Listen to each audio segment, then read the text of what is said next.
the second week in a row that we're back. We're kind of Yeah. wondering, like, should we record today? And We then went from doing no show to a 20-minute non-live show to holy crap, there's a lot of stuff going on to like a full show. yeah, all of a sudden, Jeff Kent makes the Hall of Fame. The Giants add coaches, and there's this conversation now, which we'll talk about kind of near the end, about if the Giants aren't going to really sign anybody to huge money, do they dangle one Bryce Eldridge? And I know Buster answered that question today, but I think it's still worth discussion. But let's start with the first part of the news, which is Jeff Kent makes the Hall of Fame thanks to the what is it called? The Historical Election Committee. Sure. Yeah, I know. I've seen like 2 or 3 different things. So yeah, I don't even know what it is. But either way, they got a lot of power with only 16 votes. And you know what's funny is, obviously I saw his name on the ballot.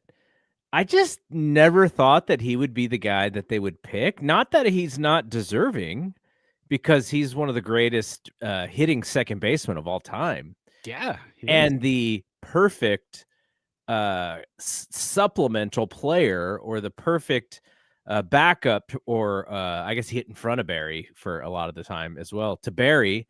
And you know, I don't know if he necessarily has the rosiest relationship with the Giants fans, especially because he left the Giants to go play for the Dodgers. Yeah. But still, he had his best seasons while in the orange and black. He kind of became a star after leaving Cleveland, and he's one of the guys in. There's a little bit of a bittersweetness because we would have rather seen Barry make it other than Jeff, but Jeff making it is a really nice story too. And I was following his comments because, again, like I'm not really sure what he feels about the Giants fan base. Like does he even come around? I don't remember seeing him often. But I mean, now he will, but yeah, he's got to go in a Giants jersey, right? Those are the best years of his that's what career. he said. He actually said, I want to go into the Hall of Fame as a Giant. That's it. His 6 years in San Francisco, without those, he's not a Hall of Famer. So I guess the relationship that I keep coming back to with the Giants fan base, do you think if it wasn't so acrimonious with Bonds that we would think differently about him a little bit? Not that we don't appreciate him, because definitely appreciate him, but there are other players who had lesser careers than Jeff Kent who we kind of wrap our arms around. Yeah, that's a tough one. I was really thinking about that one today. I'm like, why do Giants fans not look at Jeff Kent as one of like the great Giants? And really, honestly, the only thing I can come up with was during his playing career. Yeah, the majority of time was spent as a Giant. I think he had 900 games as a Giant. As a matter of fact, I think he had exactly 900 games as a Giant, and 498 or something like that as the next team behind that, which was the Mets. So you're talking about a jump of like 400 games difference.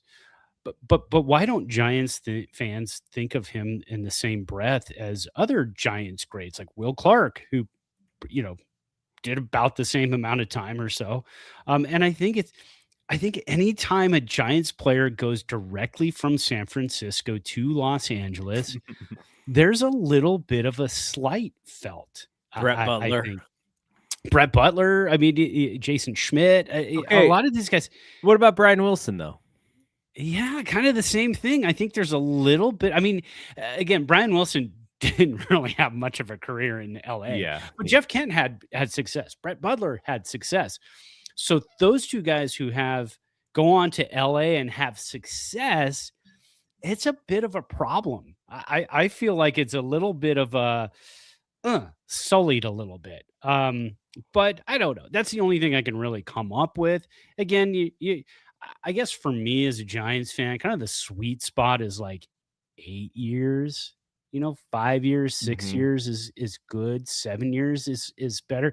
8 years is kind of that sweet spot for me. I don't know why. Psychologically, it's just is what it is. But I think that has a little bit to do with it. The fact that he goes right on to LA, Has the same success there, and it kind of tapers off after a few years, but you know, has himself a good time in LA, and Giants fans are like, "Well, yeah, we don't like that." Yeah. The yeah, it's just that there's not that cuddliness when you think of Jeff Kent, and I do wonder how much it has to do with the way that the Bay Area appreciates Bonds because they know that they didn't. We know that they didn't really get along. But Jeff, so they asked Jeff about Barry not getting in, and I was like, okay, Jeff, you have the opportunity here. You Yeah. have the opportunity to That's make interesting. things good. We can love you again, Jeff. And Barry's Instagram did a nice post about Jeff and and it's like congratulations to Jeff on making the Hall of Fame. And I think it was may have been John Shea, one of the beat writers, asked Jeff about what he thinks about Barry not making it, and he was just like, it wasn't up to me. I Barry had and nothing to do with it. Barry and I were great for each other.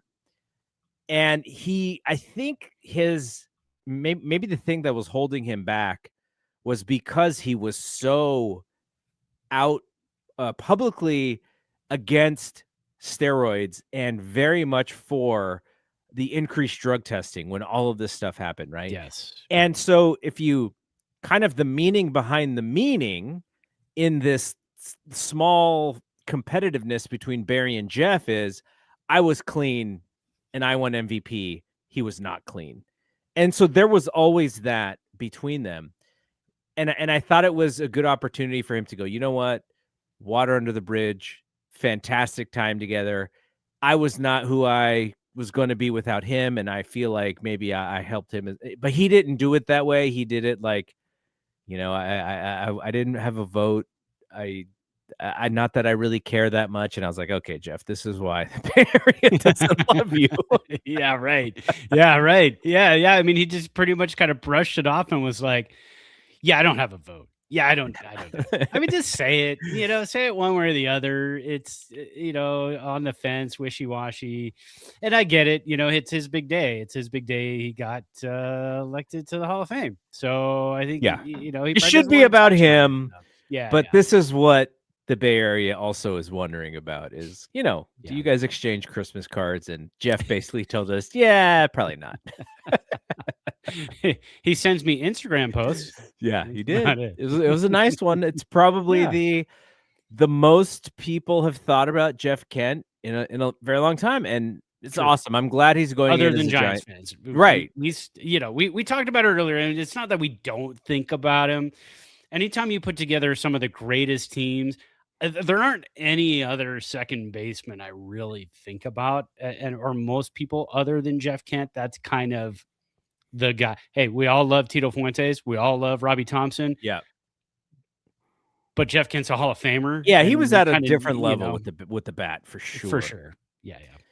And now there was a thing I remember back in the day. It was like Ryan Sandberg Hall of Famer. And one of the things about Sandberg was he had such a high fielding percentage. And I remember I've said this on the show before. I remember I think it was Dwayne Kuiper said that Ryan Sandberg would have to dive for balls that Robbie Thompson could get on his feet. And not to say that Robbie Thompson was a Hall of Famer. Absolutely not. He just didn't. He wasn't healthy. He didn't have the hitting stats. But Jeff Kent as a second baseman as well, if you hit it to him, he was going to field it. Yep. And one of the things he did very well, which people are bringing up, and you remember, because Jeff Kent's kind of a big guy. He's a big second baseman. Yeah. And he would hang in there on the double play. And, in some cases, take some tough slides there. And that was kind of his defense. And he even mentioned that in the article that I read, where he was just like, yeah, I got a bad rap, and it seemed like the bad rap stayed with me even when I improved as a defender. So that's what he said. Yeah. But yeah, congrats. It's going to be cool to see him. And then, we got some other ones coming up too. It's like Buster. It's Bochy. Who else is Brian Sabian like up for some sort of thing? I think he might be. You get the executives in there and all of that, so I think that might be. I don't really pay attention to too much of that, unfortunately. So Yeah, it I, doesn't. I Unfortunately, it just doesn't mean as much as when we were little kids. no, not really. I mean, the broadcasters for us, that's cool. Oh, it's Kuiper. Yeah, So Kuiper was the one. Maybe yeah, it so wasn't so Sabian. Maybe it was yeah, Kuiper so who could Kuiper being possibly up get in. for it, that one's super fun for us because we're big. We're big radio nuts. So that's And fun. just like listening to those guys, I just relish the time that I have with those guys because you Oh never yeah, know, right? Like especially yeah, with Kruko and his health conditions, but that dude is still busting as much as he can. So just yeah. you want to make sure you hear as much Kruk and Kipe as you can. Now is Kruko up for it They're also this not. year? It's like I think it's only Kuiper. Okay. Yeah, I'm looking at the finalists right now. Kuiper, uh, is it Dan Schulman's up for it? Wow. All right. A lot of these cool guys are up for it, man. Al Michaels. How is Al Michaels not in? Yeah, I don't know that. I mean, he's got to get in, right? Well, I guess if this is specifically baseball, he's probably more well known for the NFL for sure. Yeah, yeah. Wow. But Okay. I Yeah. think Al Michaels, he did some Giants games for like a short amount of time, I think, Yeah. back in the day. Oh no, my bad. Actually, he is in. Al Michaels is in. Costas. This is the list. They put the list up first of people who have Okay. won it. But this year, let's see. Wow. Yeah, they're not giving. Why are they not giving first names? Could you give first names? Because they're saying Carey. Well, is it Chip? Is it? I mean, which Carey is it? There's a couple of them. Cohen, is that Dave Cohen? I think who Yeah. broadcast for the Mets, I believe. So yeah, they're not giving like full names. It's Yeah, like, come on, whoever wrote that list. yeah, Make it hard on the podcasters. yeah. Oh, I found it. Okay, Joe Buck's up for it. Skip Carey. So it wasn't Chip. It's Skip. Gary Cohen, Dwayne Kuiper, John Rooney, Dan Schulman, John Sterling. So a lot of big names in there. Yeah, So those that's are some kind of really big names. yeah, that's kind of a tough And crowd. how many? I don't even know how many make it. So Yeah, I'm not sure. I don't know if they're going to do, including a requirement that at least one candidate be a foreign language broadcaster. So there's that. interesting. I'm But it surprised doesn't Donald say. Trump didn't make sure that one doesn't happen anymore. Yeah, exactly. And then turn around and nominate himself. I sat in the booth once. All right.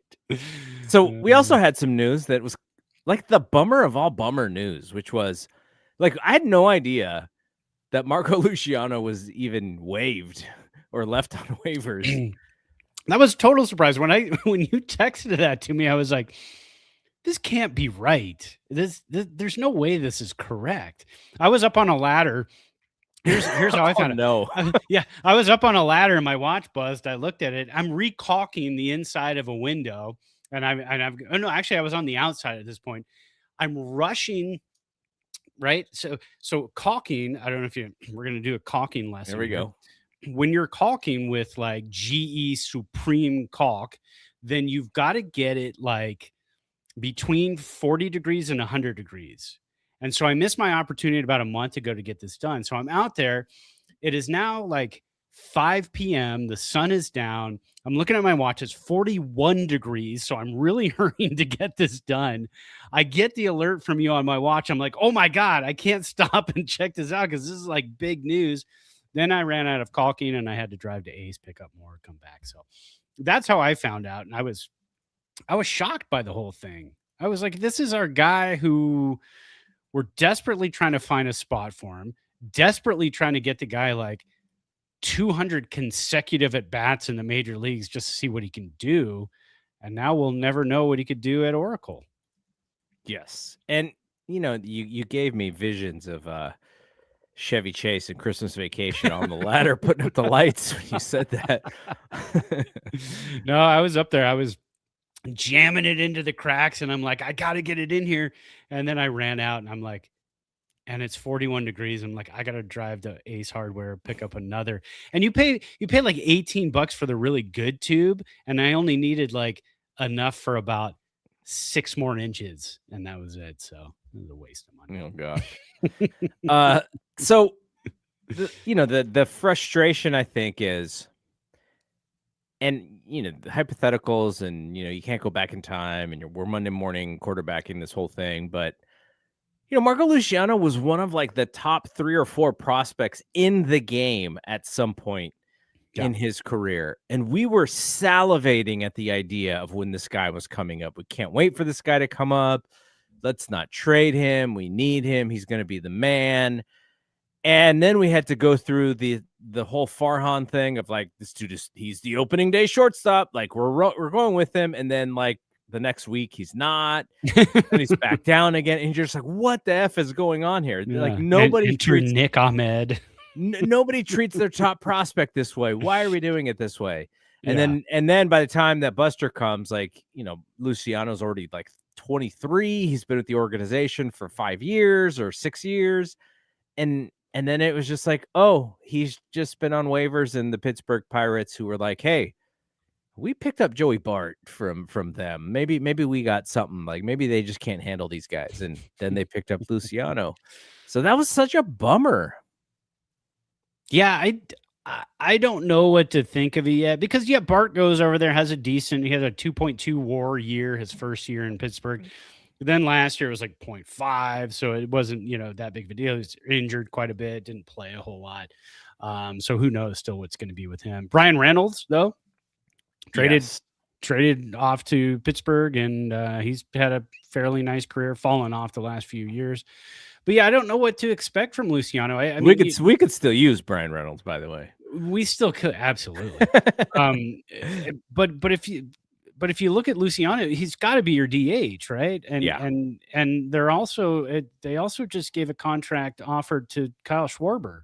So I don't, but again, it's not, you pick up Luciano off of waivers. There's not, if you've got a roster spot on your 40 man, what's the harm? I mean, there's a good chance too that Luciano doesn't even make it out of spring training and ends up on the waiver wire or get traded to another team. So, and since we are the Bay Area sports podcast here, I will, not that this means anything to you, but I will compare it to the Warriors. They had the number 2 draft pick in, I think it was 2020 or 2021. And this is a team that was, had come off of a few championships, and they sucked this one year. Steph Curry got hurt, and they had this number 2 draft pick. It was during COVID, so it wasn't the same kind of draft. And they draft this kid who was a freshman at Memphis playing for Penny Hardaway, and his name is James Wiseman. And basically, by the time, 2-3 years down the line, this number 1 pick turned into trading for Gary Payton II, who they'd already had, but he had signed somewhere else. And so he was like the future. And then 2 years later, he was already the past. And then he got hurt, and he had signed with Indiana. So Indiana went to the finals last year. He gets hurt at the end of last year, or sometime last year, and doesn't even make the team this year, cut out of the NBA. And it's like, this dude is like, it's only drafted like 4 years ago or 5 years ago. Like, what's going on? He was like 19 or 20 when he was drafted. And as this is what the Luciano thing reminds me of. It's like, is it the athlete's fault, or is it the process of the team in building him through the system? Like, I don't think we know 100%, but I don't imagine that the Luciano crew was very happy with the way that Farhan handled him there at the end. But then if you're Farhan, you're like, we got to figure out if this guy's anything at some point. Like, let's test him. And then he could not play major league shortstop, which I think we saw literally from like the first ground ball that was hit to him. Yeah, I mean, and like the first or second game he played in, he had a couple of errors, and one that lost him the game. I mean, we thought, okay, well, this is not going to be. He's not Omar Vizquel. He's not even like 1/8 of Omar Vizquel. So You know he's what gone. probably signed his fate was when they brought in Chapman, because the idea Yeah. was always, and this was Keith Law going back to the early Luciano days, where he was like, you know what? Luciano is not a great shortstop now, and he's only going to get bigger. He's a third baseman. Yeah. And so then when they signed Chapman, then you're like, okay, well, he's the third baseman, so you can't play Luciano at third. And then they tried to move him to second, they tried to move in the outfield, and he just became less valuable by not being a shortstop or a third baseman. And so, Well, and you also had a potential Gold Glover in Casey Schmidt, who was playing third in the minors as well. So it's like you can't take reps away from Schmidt to give him to Luciano. And I mean, there's a reason Farhan's gone, right? I mean, there's there's yeah, multiple reasons why Farhan's gone. It's development. We saw a lot of these guys come in. We saw Kyle Harrison. We saw Luciano. We saw Hunter Bishop. I mean, the list goes on and on and on. And these guys who were, touted as high prospects and not necessarily, handpicked by Farhan, but through his system and just kind of faltered throughout at each level and just never really panned out. I mean, granted, Hunter Bishop had a lot of injury issues, but still, it kind of shows you where was the development, where were the the gold stars that came through the system that popped up and did what they're supposed to do. Eventually Elliot Ramos, right? I mean Patrick Bailey, but still lots of questions with the bat, but he's a great defensive catcher. We haven't had the complete package really come through through that farm system, through Farhan's years. So that's kind of what we're hoping. And Buster Posey made a lot of trades at the trade deadline, got a lot of youth in, had a draft under his belt, another offseason of maybe moving more parts and getting more into the farm system. So I'm excited to see what we can do. And Luciano is just going to be always one of those reminders of what could have been, but we don't know. Again, we don't know. We could never speak his name again because he just kind of disappears. yeah, We'll obviously be keeping an eye on him in spring training, yeah, and then for wherever sure. he is next season in the minors or in the majors on the major league roster. And he doesn't have to be on the major league roster.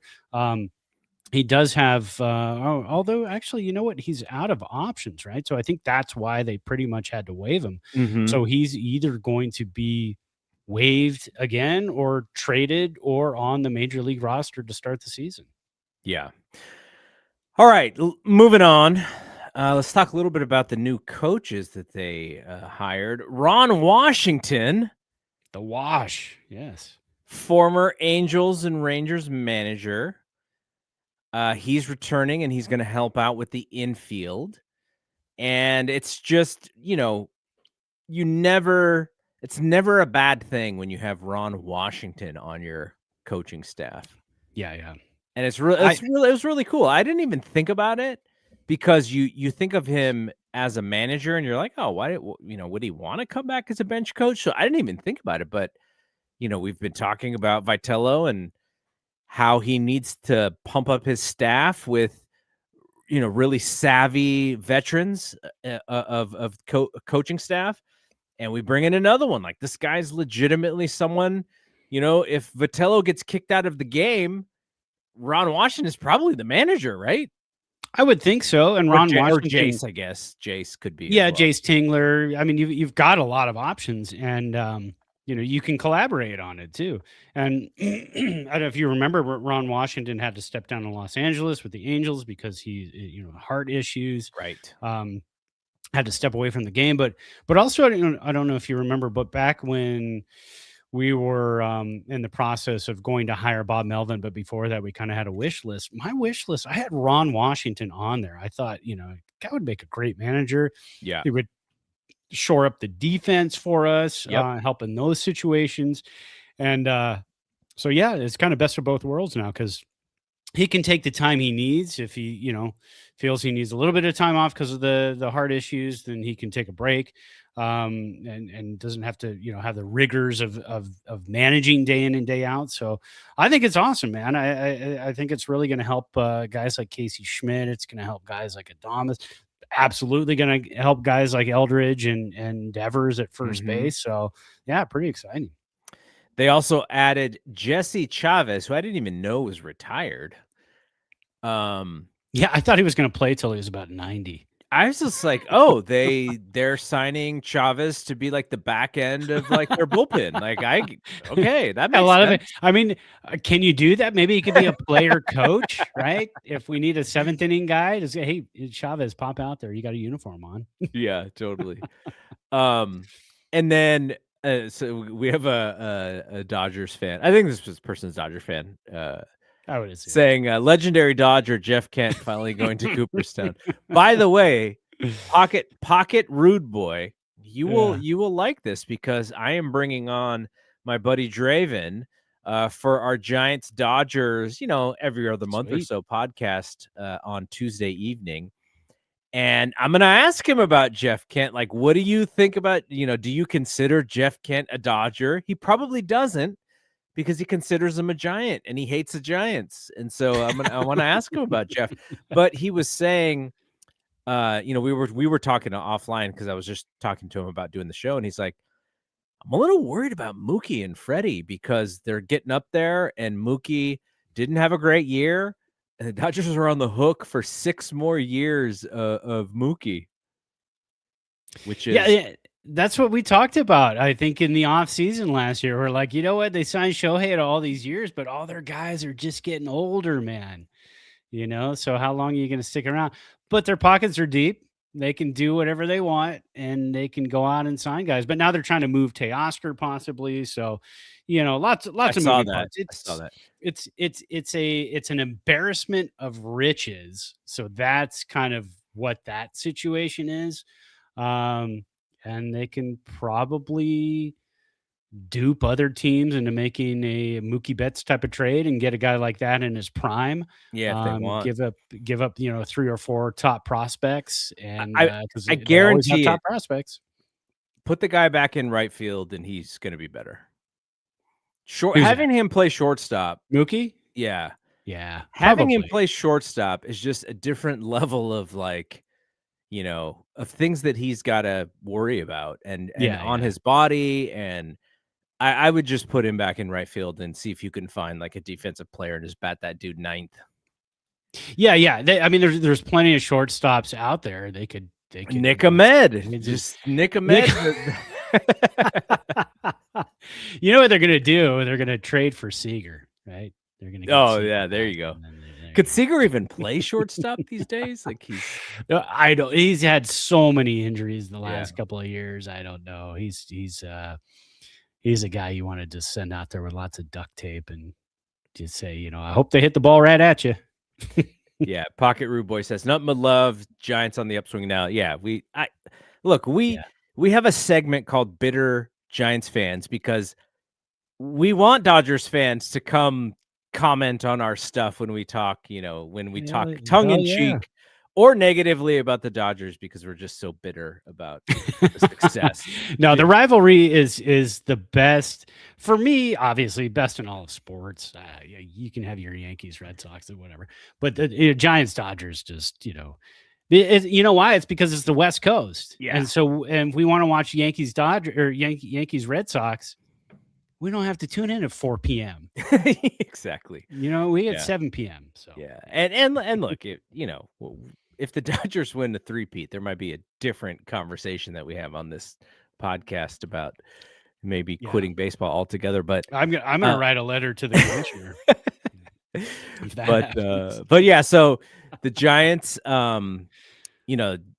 Washington Chavez, I think it would be inauthentic of us to go like, coaches, we know coaches, like we know exactly how that's going to turn. Like Washington's a great name, and bring in a former manager.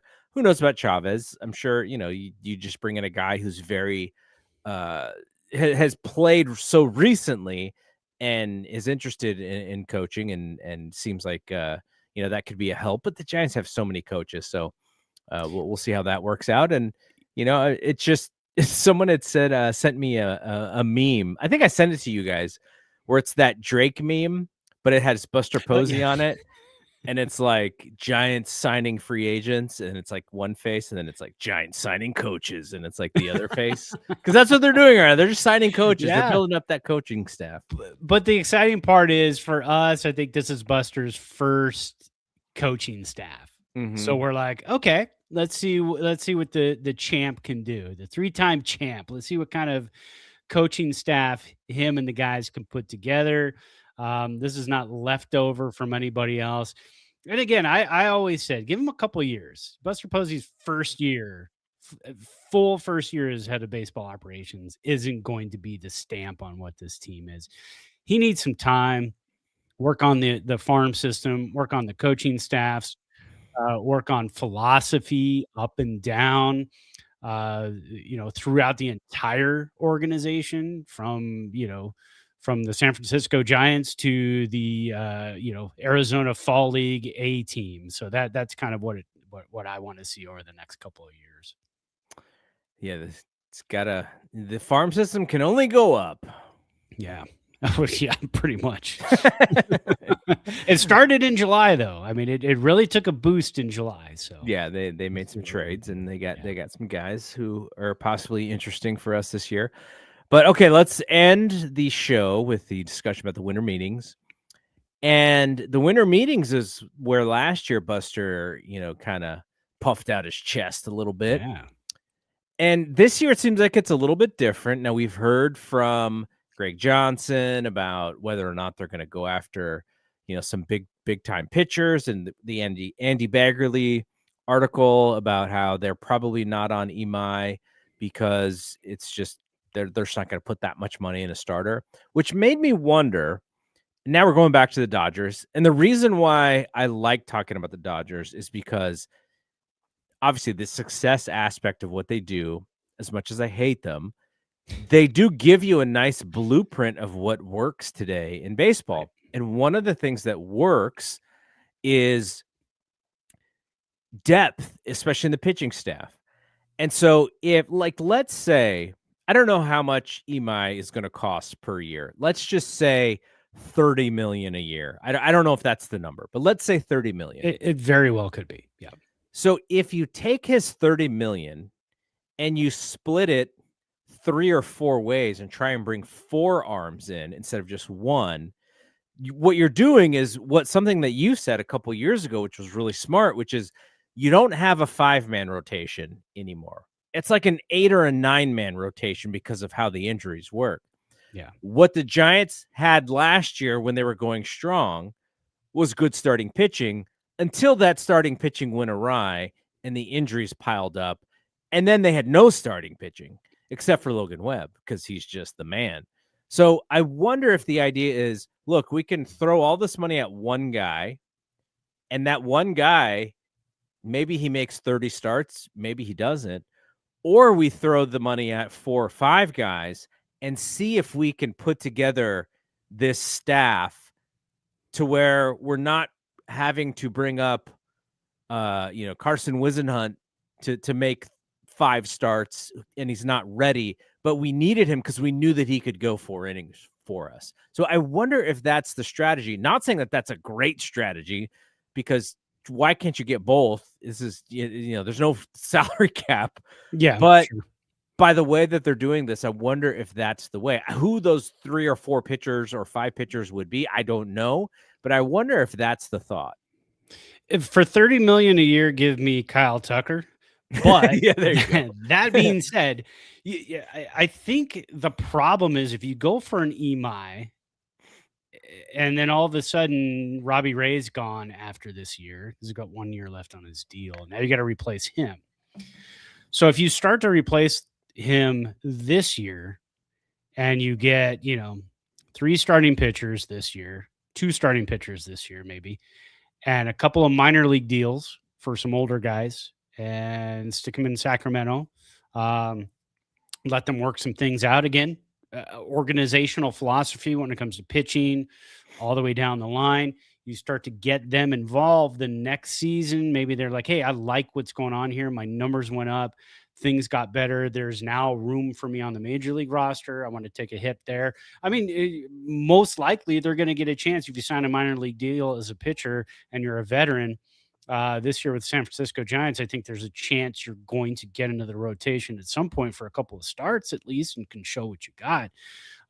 So yeah, I'm falling in line a little bit more with the not signing a Framber Valdez or an Imai to a large contract for 7 or 8 years. Just because I would rather spend that money on offense and then deal with pitching, because again, you've got the X factor in the ballpark at Oracle. That also hurts your hitting a little bit, but if you've got guys who can put the ball in play and you've got guys who can hit with power on the road, you're going to do some damage. Pitching will hang in there, especially if you go and spend some of that money on the bullpen and you get a really nasty bullpen. If you can get through 5 innings and then you could turn it over to the bullpen, I think you're going to be, cruising right along. So yeah, it's the whole thing's really interesting of how you want to make up the team. That's the thing. There's in Monopoly, there's a bunch of different ways to win. It's what strategy do you want to start with and then stick with and go with it. You can't change your strategy halfway through, because then you're screwed. So we're about to see here, I think, pretty soon what the Giants' strategy is going to be from the front office going forward for the next few years. And I think this offseason, this is where we're going to see it.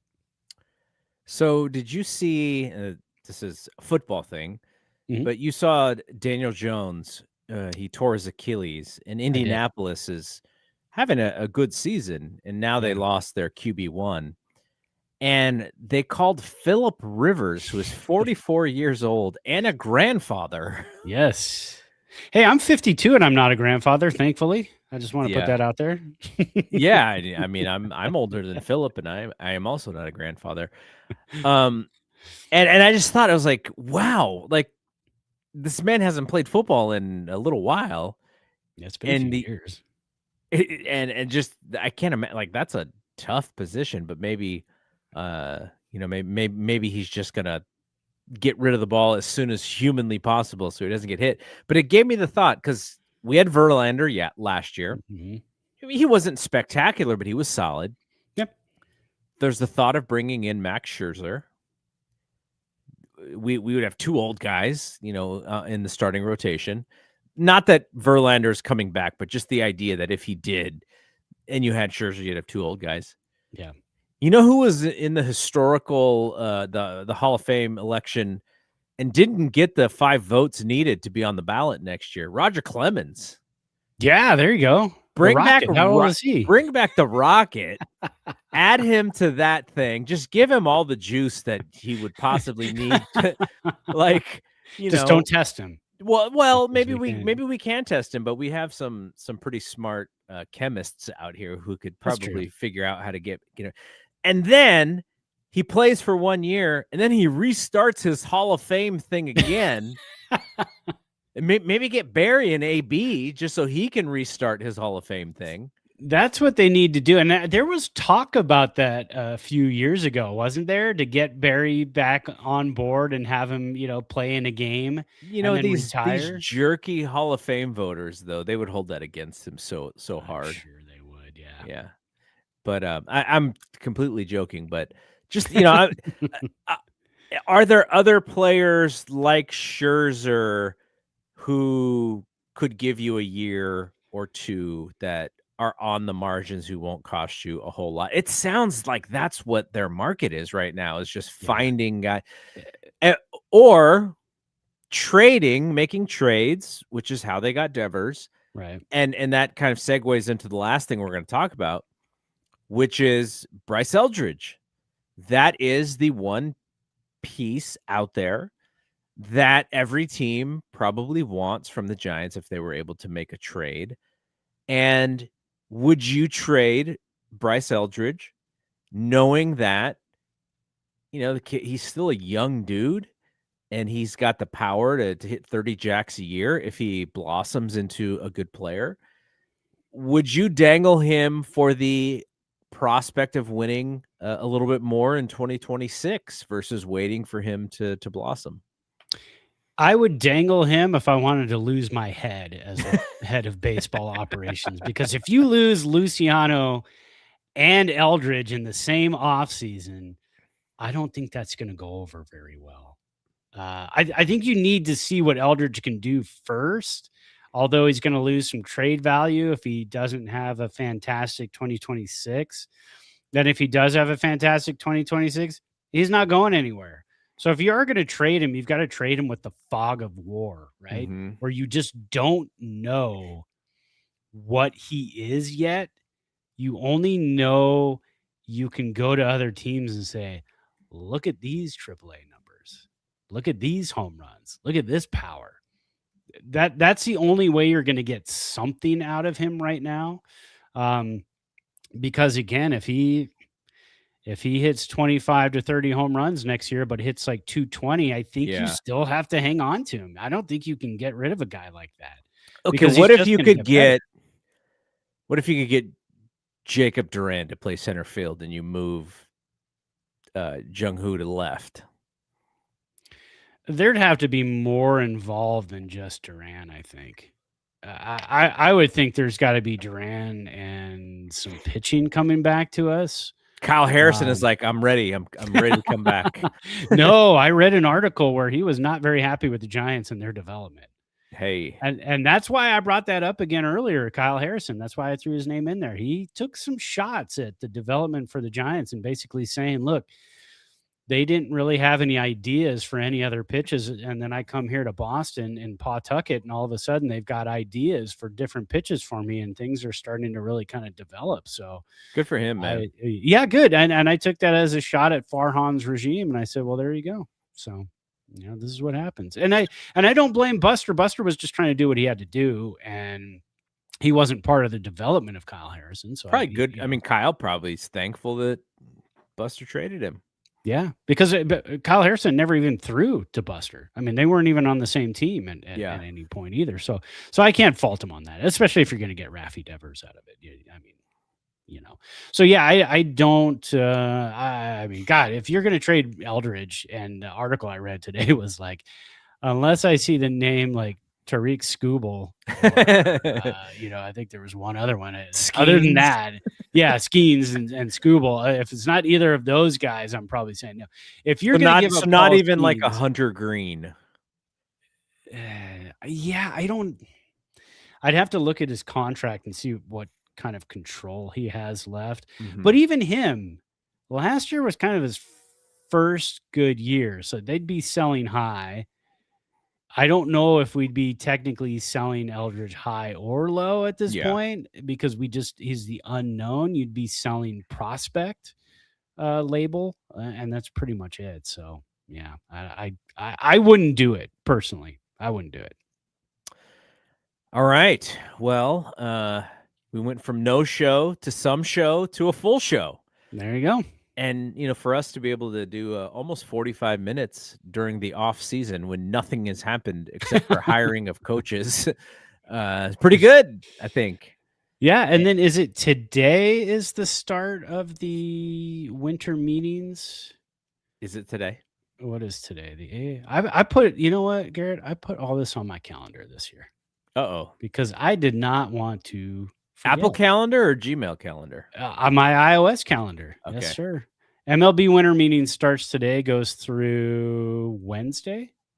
Or did it start? You know what? It started yesterday. Goes through Wednesday. You know what tomorrow is? The MLB draft lottery. Oh. So they'll be picking balls and figure out who's picking where. And then on Wednesday, the MLB Rule 5 draft. The Rockies, they have to get the first pick, right? You would think, but with the way that's gone the last couple of years, I think the White Sox were supposed to get the first pick one year and they didn't. I think the A's ended up getting it, but So yeah, it'll be interesting. So the draft lottery position is tomorrow, and then the MLB Rule 5 draft is on Wednesday. And we're expected to make a move there because of the getting rid of Luciano and the timing that they did it. Things I've seen, they've talked about possibly going after a reliever. And remember, Rule 5 draft, you pick somebody, they have to be on your active 26-man roster the entire season that you pick them. But if you decide to, send them back down, they have to go back to the original team. Right. So, one thing I wanted to mention before we get out of here.